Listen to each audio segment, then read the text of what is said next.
Assalamualaikum. I am Shagufta Iftikhar and I am consulted clinical psychologist as a counselor and trainer.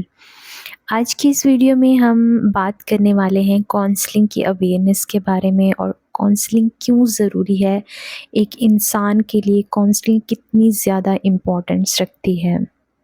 बहुत दफ़ा ऐसा होता है कि हम किसी सिचुएशन को लेकर बहुत ज़्यादा डिस्टर्ब होते हैं, लाइक फैमिली की सिचुएशन को लेकर या ऑफ़िस में अंदर होने वाली किसी सिचुएशन को लेकर हम काफ़ी ज़्यादा डिस्टर्ब हो जाते हैं।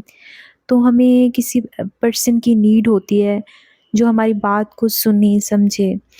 तो इसमें ना एक चीज़ मैं आप लोगों को बता दूँ कि आप काउंसलिंग खुद से कभी भी नहीं कर सकते।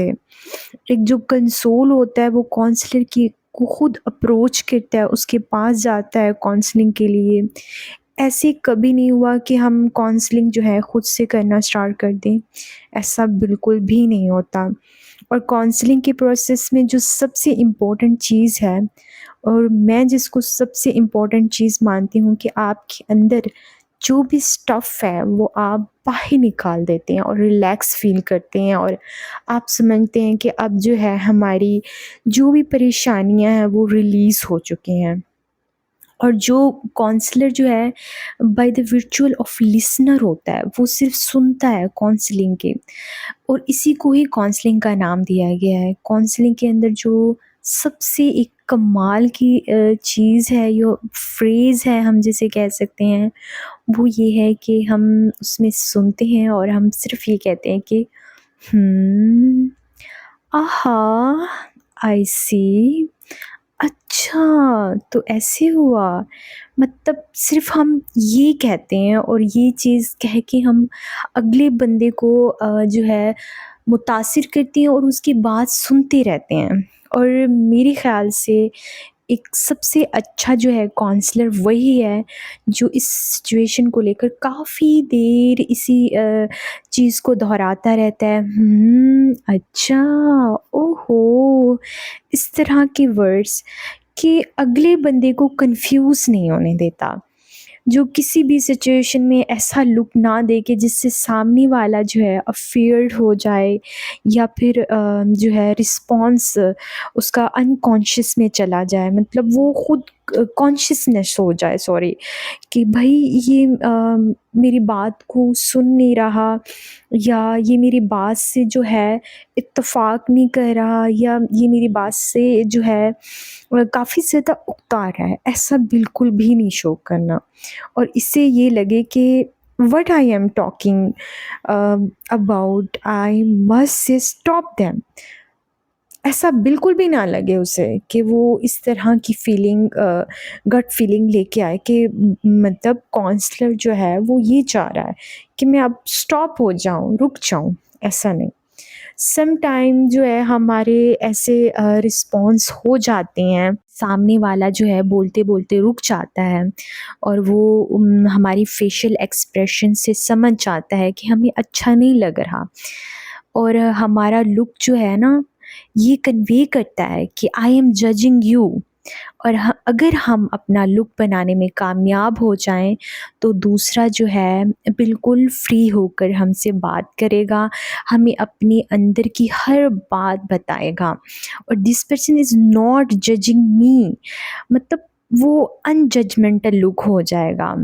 It is so safe feel, और एक ऐसा फील करेगा कि I am secure to be open before my counsellor who whosoever, इसके सामने वो ओपन हो जाएगा।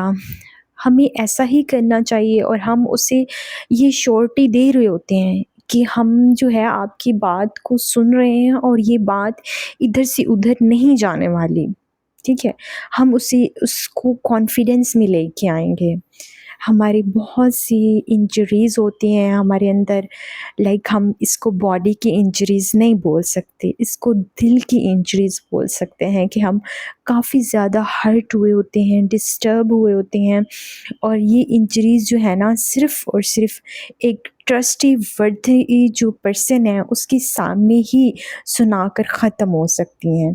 हालाँकि वो आपको इस सिचुएशन का कोई हल नहीं बता रहे होते, जस्ट आप को हम सुन रहे होते हैं। जब आप कुछ भी बाहर निकाल देते हैं ना, इससे फ़ायदा ये होता है कि यू फ़ील लाइट, रिलैक्स, ठीक है?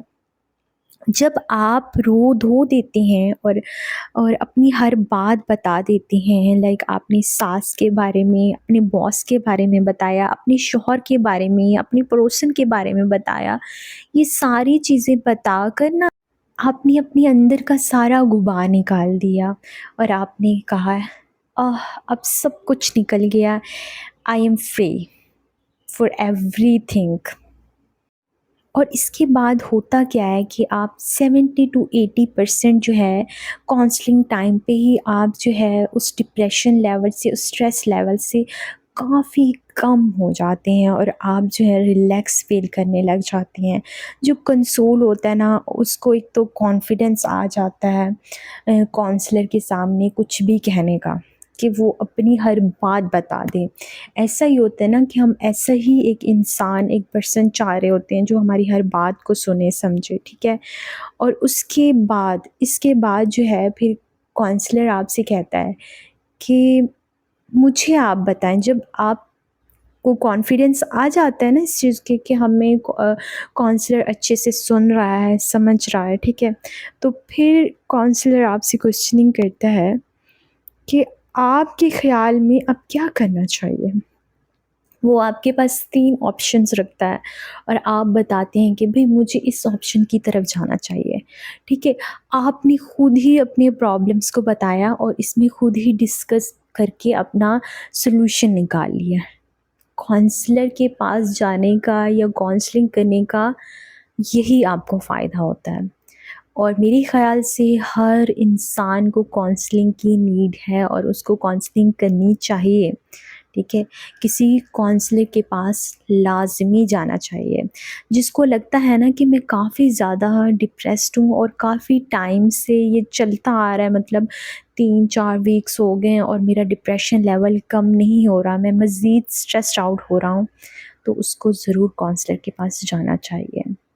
इसी के साथ अल्लाह हाफ़िज़। और आप में से जिसको भी काउंसलिंग की नीड हो वो मुझे मैसेज कर सकता है यहाँ पर, मेरे इंस्टाग्राम पर, मतलब फ़ेसबुक पर, हर जगह पे मेरे पेजेस हैं। यहाँ पे भी मुझसे आप राब्ता कर सकते हैं। तो मैं आपकी काउंसलिंग कर सकती हूँ क्योंकि मैं एक साइकोलॉजिस्ट हूँ और मैं काउंसलर ही हूँ।